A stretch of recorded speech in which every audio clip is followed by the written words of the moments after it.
Mormon Land, where we explore news in and about the Church of Jesus Christ of Latter-day Saints. I'm Senior Religion Reporter Peggy Fletcher-Stack. Joining me is Senior Managing Editor David Noyce, who oversees our faith coverage. Hi, Dave. Hello, Peggy.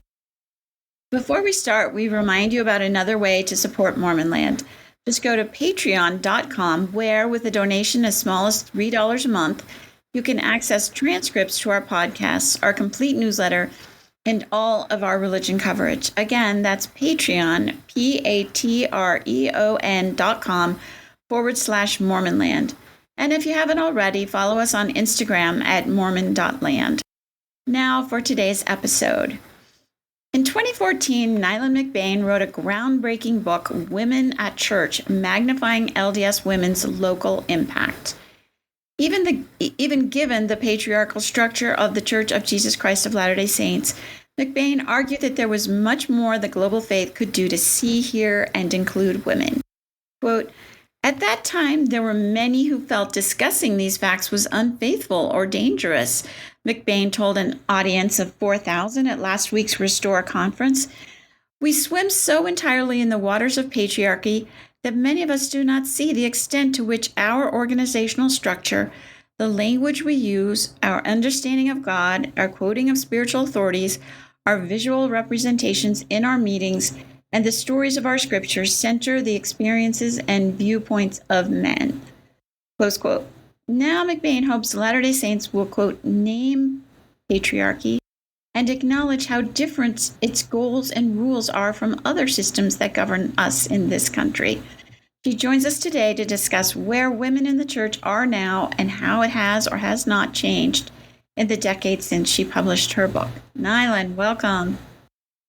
Always a pleasure, Peggy.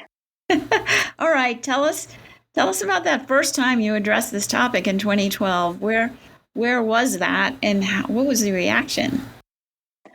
Yeah, so in 2012, and I told this story at the beginning of the Restore conference the other day, I had been invited, actually recommended by the church's public affairs department, to speak at the Fair Mormon Conference, which was held annually at that time in August at a large conference center in Sandy, Utah. And I decided that was the time that I needed to start addressing some of what I had been learning over the past couple of years about how we could amplify women's participation in the administrative church. And at that point, I had been the founder of the Mormon Women Project. I'd been interviewing hundreds of LDS women from around the world.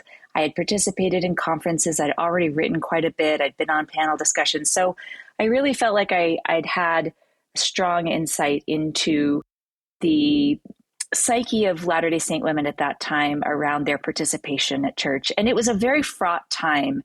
There were lots of blogs sort of doubling down on the more orthodox sort of inline position of women. There were things like feminist Mormon housewives. So on both sides there was just a lot of conversation, and it really wasn't a very peaceful landscape. And so I decided to dip my toe in and express in that talk in 2012 some of my early ideas about how we could increase women's participation at church. And the story I told the other day was that I was standing on the stage finishing my remarks, and some ushers had been going through the aisles collecting note cards on which people had been writing their questions for me. It was a very efficient way to collect questions in a very large audience, and they handed me the note cards up on the stage, and as I was getting ready to move into the Q&A portion, and the first note card on the top of the pile said, "You are an apostate."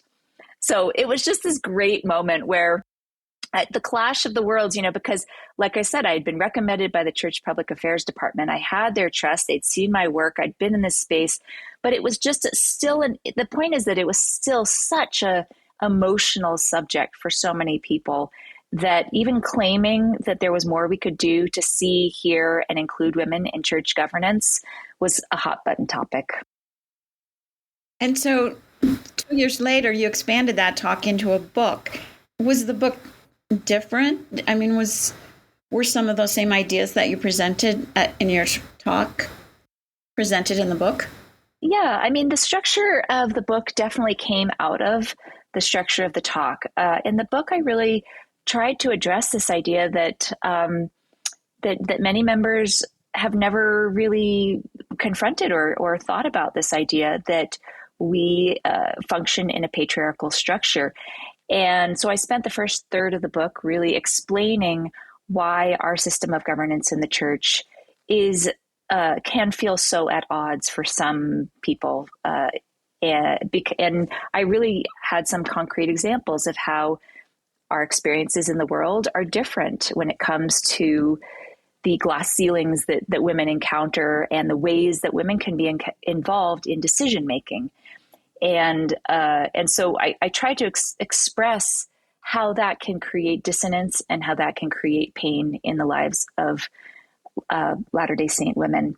And, I didn't use that word pain lightly. Like, I think every person in the church is probably now, close to or at least heard about somebody who has found the dissonance of gender participation too great to continue their participation in the church.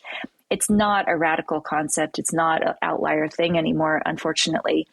And so, I really wanted to express that this was something that we needed to pay attention to. And then the second half of the book was very practical ideas. And the thesis really was that we should look at what's not included in the handbook rather than what is included in the handbook. We should read between the lines and use our imagination to extract new practices and new ideas and new ways of including women that aren't expressly forbidden.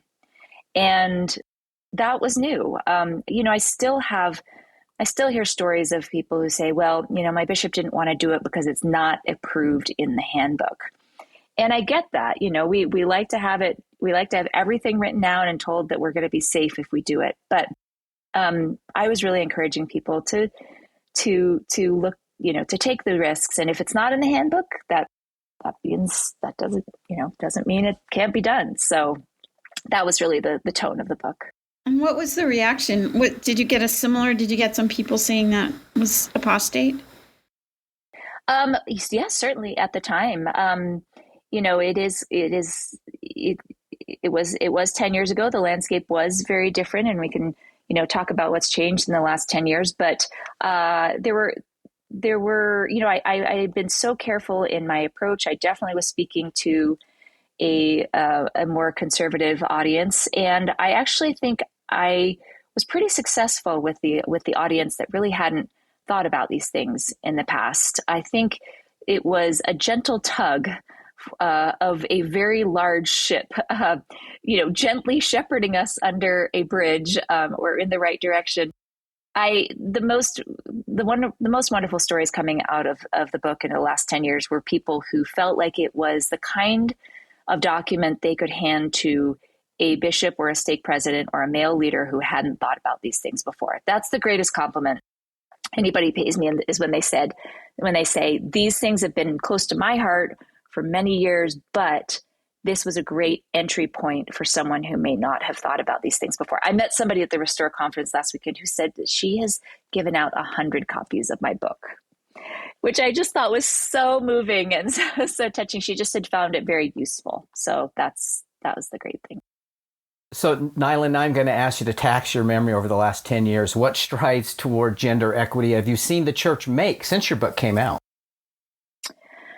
Well, I want to be very clear, and this is kind of the direction I went the other day with my Restore talk and the direction that I hope to go in the future. I want to be very clear that we still live in a patriarchal governance. And, I think we can define what that means and see how factual, how true, how objectively right that statement is. We live in, as members of the church, a patriarchal organization.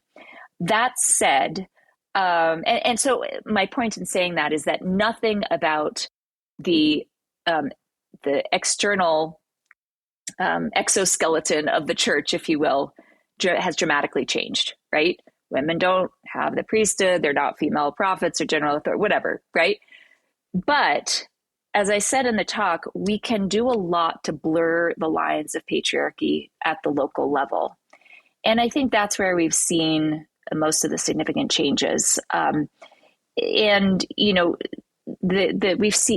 We see just local leaders having much more imagination when it comes to including women in the local experiences. We see women closing sacrament meetings all the time. We see women holding babies as they're getting blessed. We see female contributors to bishops' councils who are suggesting women to speak in the meetings and helping plan the sacrament meetings. We see a much greater level of parity in the ward councils over the past 10 years. And those are a result of some high level changes around the ending of the high priests group, for instance, having representation in ward council.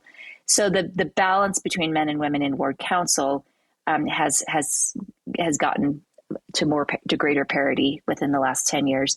We, of course, have also seen some changes for women in the temple around the language of the temple ceremony. We have women being witnesses at baptisms. And so, there have been some wonderful changes, but I still call those local. I still call those kind of within the lived experience of the members rather than something structural. So, Nyla, what's been the responses from men? You've heard from women. What's the responses from men to things in your book or things that you've written about or spoken about?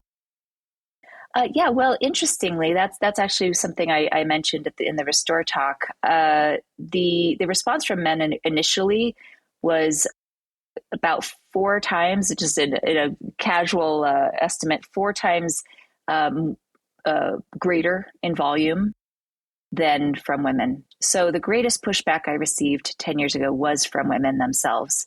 Overwhelming, the response I got from men was positive. A lot of just sort of, questions around, I haven't known how to handle this with my daughters. I see my wife and my daughters. Haven't known what to do about it.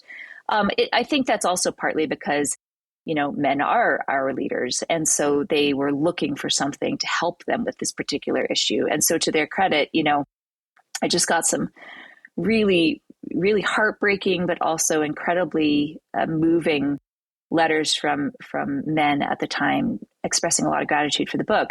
Women, I think, have made significant changes in our attitudes over the last 10 years. That's been something I've noticed tremendously. I mean, 10 years ago, I still heard many of the same, sort of, I call them excuses that had been sort of around for a couple decades or a couple generations. Well, I have influence through my husband. I don't need to be in the room where the decisions happen because he makes them for me, right? He makes them on my behalf, I should say. Things like that. And so I don't hear that anymore. I think the idea of women should be in every room where decision making happens, I think that seems to be much more on the radar of Latter-day Saint women. As I said in the talk, I've always noticed that this sort of reductive attitude of women of, well, I don't want to participate. I don't want to be involved. I don't want to be bigger than I should be, is the only time when it's lauded and revered and respected to be less or do less or want to contribute less. And I really have seen a quieting of that attitude over the past 10 years. So that's encouraging to me. So in your Restore speech, you don't use the word priesthood. Was that on purpose? And what's the significance of that? Yeah, entirely on purpose. I'm talking about something totally different. And I think that this is, I think, what's challenging a little bit for people about my approach, because I think we've kind of gotten into a rut of a certain vocabulary that we use to describe gender relations in the church. And it's usually, the rut usually involves the word priesthood. It usually involves concepts of power and authority and keys and who's working in God's name and who has the right to do certain things. In ecclesiastical sense, in the sense of being the priesthood arbitrator for a certain community. And I'm trying to introduce a different vocabulary because I think we can very accurately and helpfully separate our ability to work in God's name, our ability to do righteous works, our ability to serve, our ability to, oversee ordinances. I think we can very successfully separate that from church administration, which again is the governance structure that we work under that keeps things in orders, that determines everything from, what kinds of meetings we have to our curriculum to, what activities we have, who gets called to which callings. All of that is administration. And that is by nature, as I said, by definition, patriarchal, according to any definition of patriarchy that you look up in any dictionary. And that means that ultimately decision-making power bubbles up to men. And that's a fact, right? And I think what happened at the Restore conference the other day is that I think by not talking about priesthood and instead talking about the decision-making power and administrative power that lies in the hands of men within our organization, I gave permission to use a different vocabulary around this, to say, you know what, I want to be involved in decision-making. I want to be able to have the women who I request to be in my Relief Society presidency, my Young Women's presidency, my primary presidency. I want that request to be honored. I want those women to be called because I received the stewardship over them. I don't want a man to be able to have veto power over that. It's that kind of thing that I think the language of patriarchy gives us more control over. And it takes the emotion out of it in an important way, right? It doesn't take God's will and the ability to bind things on earth and as they are in heaven, and the ability to officiate in rituals. That's off the table, right? We're talking about something a little bit different here. And that's a very important distinction. And I think naming it and acknowledging it and wrestling it kind of takes the fear and the anger away to some degree. At least that's the hope.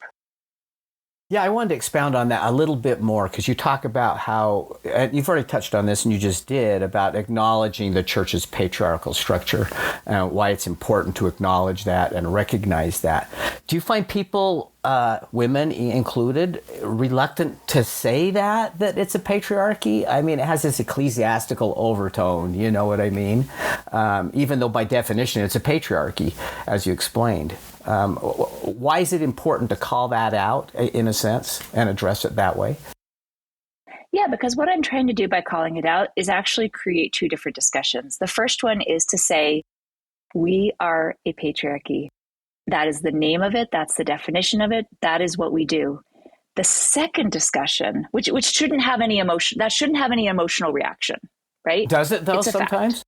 Does it? Yes. Oh, absolutely. But it does, because people are conflating my next question, which is, are you okay with that? Right? So what they're doing, so to say we are a patriarchy, that should be, everybody be like, yeah, sure, we are, 100%. But to say, are you okay with that? That's where people feel like faith comes in, or testimony comes in, or allegiance to the prophet comes in, right? And that's what makes it emotional. And that is a very emotional choice. That is a very emotional question, right? And I wrestled with that a little bit in my talk, where, I said, well, I didn't say this, but essentially the structure I was laying out is there are three options, right? One is, yes, it is a patriarchy, and I'm fine with that, right? I get everything I need. It doesn't bother me. I feel like I like the decisions that are being made. I feel like I can step in where I need to. I'm good, right? The second is, yes, this is a patriarchy, and I'm wrestling with this, right? I've got to figure out I'm trying to figure out if there's still enough other elements in my church experience to outweigh the negative of patriarchy, right? So this group is always doing a little bit of a dance. Like, is there enough here to keep me tethered? Do I have the tools I need to stay tethered? Do I have the tools I need to still be my whole self, to differentiate myself, to develop my self-worth outside of buying the patriarchy hook, line, and sinker, right? I'm not buying the patriarchy hook, line, and sinker. I'm not happy about it. But there's enough in the church in other aspects that I still love it. It still keeps me tethered. I still am a great participant in it, and I get a lot out of it, right? That's the second group. The third group is church is a patriarchy, yes. However, that trumps and outweighs any of the other goodness or benefits that I get out of the church, because it's so important to me, or it's so harmful to me, or it's so impactful to me, right? So it's not that.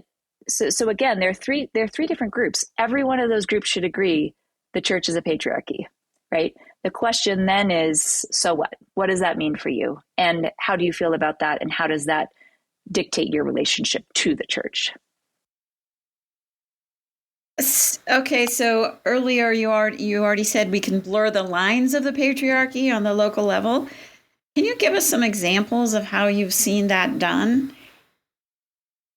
And what are the downsides of that? What are the downsides of that? Yes, I mean, we've seen big examples of that and little examples of that over the past 10 years. The examples I gave earlier of, the order of speakers in sacrament meeting, we've also seen, I personally have seen, lots of informal efforts to create, women's councils in wards, or have women have their own speaking series. I've heard about women who have gone and taught elders quorum. I've heard my own husband, for instance, every time he teaches elders quorum, he'll select a female leaders talk, quoting women, that, these things can be done very easily. Always mentioning heavenly parents, for instance, that's not a structural thing, obviously, but that's something that indicates that you are very aware of the centering of men's voices that is inherently built into a patriarchy, and you want to try to expand that to include women's voices too, right? So I gave the example in my Restore talk. I make the programs in my ward. That's an opportunity too. I put women on the program. I feature female artists. And it's been very effective. Like, there have been members of my ward who have noticed that, not knowing that I do the programs, right? We had a woman bear her testimony in my ward a couple of weeks ago about how much it meant to her, and she didn't know I was doing the programs, right? But she noticed it, and so that's it. The range and the opportunity to do things, I really think, is limitless. But there are two major drawbacks. First is it really depends on the local leader, right? And the governance of women can be drastically different from ward to ward, from stake to stake. And that is probably the biggest downside, the most exhausting emotional downside of this, is that, people can move from one ward to another and have very different experiences. And building that relationship with a new leader and trying to develop that trust and be the spokesperson for the centering of women's voices in your ward and stake can be tiring. The other downside is, of course, that the high-level leadership of the institutional church can always intervene and can always step in. And that's exactly what we saw happen with women sitting on the stand in those 3 Bay Area stakes. They'd been doing it for 7 years, I think, under one area authority. And then a new area authority came in and got wind of it and shut it down, to a serious grief of many of the people who were involved, because it had been very successful. And so, those are the downsides of this approach. Leader roulette, as they call it. Yes. Can you tell us about your daughter? Didn't your daughter have an experience with that? She did. She lives in a YSA ward that is overwhelmingly women. And so she was called to be a co-Sunday school president, even though the other Sunday school president hadn't actually even been called. She was given the title of co-Sunday school president. And she was thrilled, because, of course, she understands the significance of these small changes. She, as the co-Sunday school president, she got to teach Sunday school. She got to call other Sunday school teachers, and she got to attend ward council. So she really felt like she had a voice in her ward, and she was loving it. And in preparation for a ward conference, the stake president learned this and told the bishop that she couldn't have that title. It was all done very respectfully and tastefully, but of course she's doing the same amount of work now without the title, because a lot of women do a lot of the work without the title. And again, this is not about, the title, the power, or the recognition that comes with it. It's about the having women in positions of decision making. The visibility of women in decision making is extremely important in the church, and it's something, I think this is where I would give us the lowest grade of visibility in the church, because if you think about our sacrament meetings and of course our general conference talks, you see women almost never, literally almost never. You can have a sacrament meeting where there's not a single woman on the stand or participating, and the meeting will go along just fine, right? Same thing with general conference. But we did have a change a couple of weeks ago where young women, the Young Women's Organization is now tasked with being official greeters for the ward.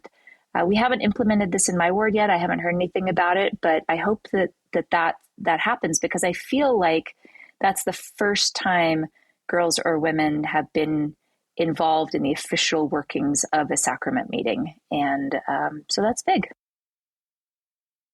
So a point you make about what's happened in these 10 years, you say the chasm between what members, women experience inside and outside the church with regard to gender relations is wider now than it has ever been. What do you mean by that? Yeah, this kind of dawned on me when I was opening the 50th anniversary of the Women's Exponent magazine, which recently came out. So there's a very lovely 50th anniversary issue honoring the 1974 founding of the Exponent 2, which is really the predominant premier magazine celebrating the experiences of Latter-day Saint women in the 21st century, 20th and 21st centuries. So while I was considering 1974 and the cultural context that led to the start of Exponent 2, it just dawned on me that the women that started that magazine were responding to a social upheaval that was going on in the world around them, as well as in their own personal lives as members of the church. 1974, we were still getting some of the first female journalists, right? Your first hires at Newsweek famously were a few years before. And there's so many glass ceilings that still hadn't been broken. And there was still such a wrestle in the general American public with the role of women. And so what they were doing with Exponent 2 was sort of the Mormon version of that, right? It was like, we're participating in this larger conversation, but we're doing it within this lens of faith, within this lens of community that is unique to the Latter-day Saints. And when I look, and I do want to have a big asterisk around this in honor of, the women of the 19th century that I've studied and written about and love so much, that I'm taking polygamy out of this, right? This comparison, I'm saying, like, within the reasonable lifespan of anybody around today, we probably are at the greatest chasm, because of course the women who lived with polygamy were far more out of touch with their Victorian culture than we are. But the point is that compared to 1974, this conversation isn't really happening anymore in the world. There are almost no organizations in which we function in modern American society in 2024 that still adhere to patriarchal structure and are okay with it, that are not making significant efforts to diversify the decision-making power in their governing bodies, right? That's the crux of what I'm saying. I cannot think of another club, organization, company, event, Catholic Church, Orthodox, but that we are members of ourselves. Okay, so, got it. Someone can be a Catholic and Latter-day Saint. I don't know, but I'm just saying, right. As Latter-day Saints, are you a member of any other organization in your life today that actively espouses or the goodness of having men be the dominant decision makers, right? It seems like that's a challenge then for the faith as a whole to retain younger women, don't you think? I mean, because they're finding something completely different out in the world. Not that there's still not gender discrimination, all those things happening out there, but like you say, people aren't accepting it as that's okay out there. Correct? Yeah. Again, I'm talking about you and me here living as Latter-day Saints in modern America. I'm not talking about people in other places in the world where misogyny is still, an accepted practice. So yes, the dissonance for our young women is tremendous. And that's where we come back to that sort of, that spectrum that I talked about earlier. Every one of our young women needs to decide where she falls on that spectrum. She acknowledges patriarchy. She's okay with it. She acknowledges patriarchy and it's just too much and she's out. Or where we kind of, I think most people are, she acknowledges patriarchy, but she needs to get the tools to manage it. She needs to see all the other wonderful things that are part of the church. She needs to decide how she's going to live in modern America as an empowered young woman and worship in a patriarchal structure. You already mentioned, mentioning heavenly parents more frequently. And some women have stated to us that if the church leaders more fully embraced and discussed the doctrine of a heavenly mother, then that could lead to more changes on the gender front. What are your thoughts on that? I absolutely would hope that by talking about heavenly parents and heavenly mother specifically, we would make some progress in this area. The thing that I would worry about is that if people go around talking about Heavenly Mother and mentioning heavenly parents, we would then just turn around and pat ourselves on the back and be like, hey, look, but we talk about Heavenly Mother, right? So the only positive thing that would really come out of that is if by talking about Heavenly Mother and heavenly parents, we start modeling in our practice and our principles the kind of governance that we assume they share, right? Because just saying that we have a mother doesn't really change anything really. Again, I'm talking about administratively, doctrinally, obviously important, beautiful doctrine. But I'm saying, like, I think if we really dig into that, then it could prompt us to ask some really good questions and say, how do gods govern together? How does the council in heaven govern? Assuming there were gods and goddesses there, what is that practice look like? And we bring some of that doctrine into our practices. Nyla, is ordaining women really the only ultimate answer? It's my perspective that we have a conflated understanding of what priesthood means. We've taken the terms authority, priesthood, and keys and kind of turned them into one big mishmash of word salad. What I understand is that priesthood keys are necessary to oversee ordinances, right? There is a particular authority that needs to oversee ordinances and our rituals.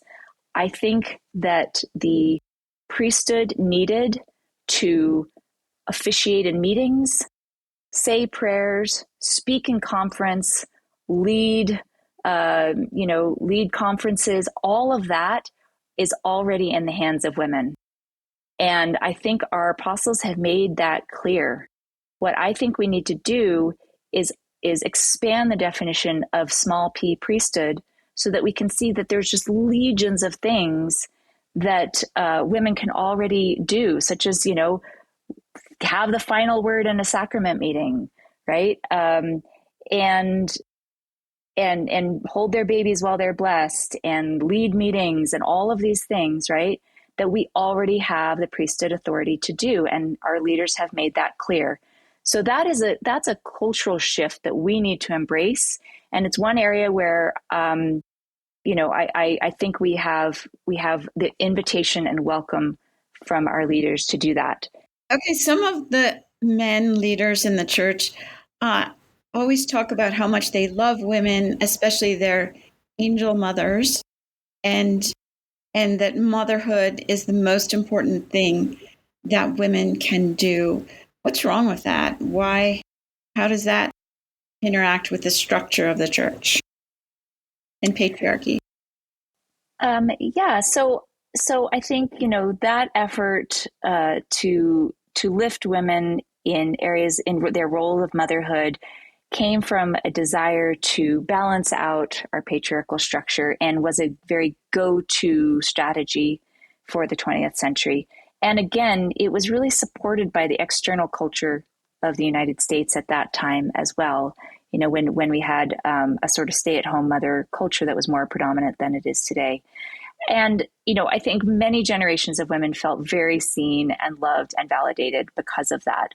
But again, the lived experience for modern women is so different that many women in our church don't have the opportunity to get married. They don't have the opportunity to have the number of children they want, if they can even have children at all, right? And so our families are so different now that validating one particular role for women like that can be extremely limiting. As I say in the talk, pedestalizing women, which is what that is, it's putting them up on a pedestal, a metaphorical pedestal with your language, and sort of saying, we're not worthy, you're so amazing, you're way up there, we're all the way down here. It feels disingenuous to this modern generation of women who again are seeing that the words may praise them, but their decisions and their perspectives and their experiences are not being included in the halls of power, right? And so it feels it's just run its course. It's a language that is just not useful anymore and should be, I think, totally excised from our vocabulary. That said, I as a member of the church who grew up with a single mom and always wanted a family, I absolutely love the church's focus on celebrating my nurturing of my children. And as I said in my talk, telling me that wifehood and motherhood means nothing is as damaging as telling me it means everything. And I see that as a member of the church. And that's one reason that I love my membership in the church. On the flip side, as a person in the world, I see that telling me that motherhood is everything is also just as damaging. And so, we have to avoid those extremes, I think, in order to help our women and our young women especially maintain that balance of that middle group that I'm talking about, that they're wrestling with patriarchy, but still finding their own self-worth. Yeah, especially at a time when the church acknowledges that half the members are single. Exactly. Okay, you in your speech, you mentioned the broken heart part of you. What did you mean by that? Well, I felt a lot of personal responsibility over the past 10 years. And I know that I shouldn't, because I didn't tell people to actually, go out and do these things. To their credit, they all took the risks. They had their imagination. They decided to do it. Hopefully they, saw the needs of their flock and were trying to be good shepherds. But I do feel a lot of responsibility for those who tried something and had it shot down. It's been very painful to see some of these creative, loving, devoted leaders try things and then have their hands slapped. A dear friend who's a Stake Relief Society president, she had planned a whole series of talks for her Stake Relief Society, and it got canceled, right, by an area authority who got wind of it just because he didn't like the kind of people she was calling to be the speakers.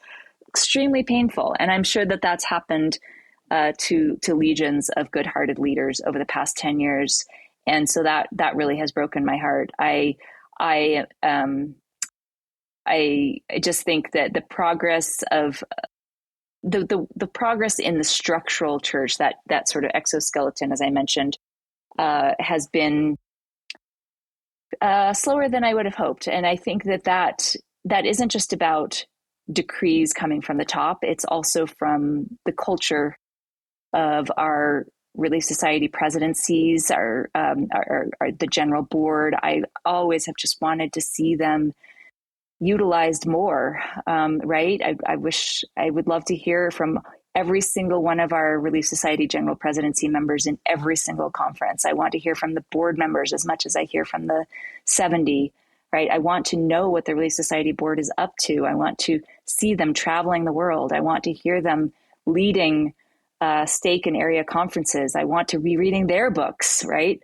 And I think part of the heartbreak is that, my kids are young adults now. For me personally, we missed that window where my girls could be teenagers and see those changes taking place. They've seen some lovely things, again, not to diminish that, but I feel like I had a window with my own girls for 10 years that is quickly closing, and we'll see what happens.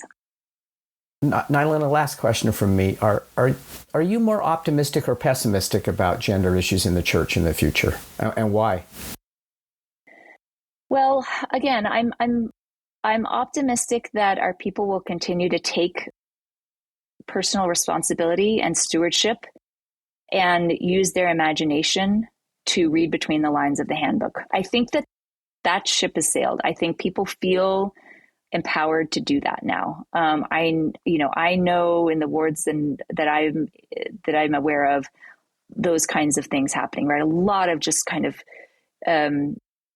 just creative and imaginative things happening, and that I think won't ever change. I think that's wonderful. I don't know if I should be optimistic on the general level. There are definitely we definitely hit a wall with the changes that can happen on the local level. And I think in many cases, in many wards, we're close to that wall. I think the bishops and the Relief Society presidents and the local members are doing all they can. And unless something comes from the top, unless there is both a structural edict and also the mirroring or the example of behavior and cultural shifts from the top, I think we're going to be stunted in how much progress we can actually make on this issue. I am very hopeful that things will continue to change. For instance, I'm very hopeful that girls will start passing the sacrament soon. I think that's coming. I think that this putting young women in a position of visibility within the sacrament meeting is a step to that. I also think, I've heard of people reading Doctrine and Covenants 59 more closely and understanding that there's perfect cover for having girls pass the sacrament right there in our scriptures. Partly because Doctrine and Covenants 59 expressly forbids deacons from passing the sacrament, and yet we do that. So it's kind of I guess, a permission by omission, right? But I'm very optimistic that will happen. But I think it will be too slow for many. And I think I'm shifting my emphasis now to, again, giving that middle group the tools they need to successfully maneuver this, to successfully see all of the other beautiful things that are part of our church experience. And to say, you know what, there's this thing over here. It's called patriarchy. It exists. I'm a part of it, but I'm okay with it because I have all these other outlets and all of these other blessings that come to me from being a member of the church. And so that's my hope. That's what I'm optimistic we will be able to achieve. The name of the book is Women at Church, Magnifying LDS Women's Local Impact. Nyla McBaine, thanks for joining us today. Thanks. And thanks to Dave Noyce. Always a pleasure. And to our producer, Chris Samuels. We remind our listeners they can keep up on all the happenings in and about the church by subscribing to the Salt Lake Tribune's free Mormon Land newsletter. Just go to sltrib.com to sign up, and we'll talk again next time on Mormon Land.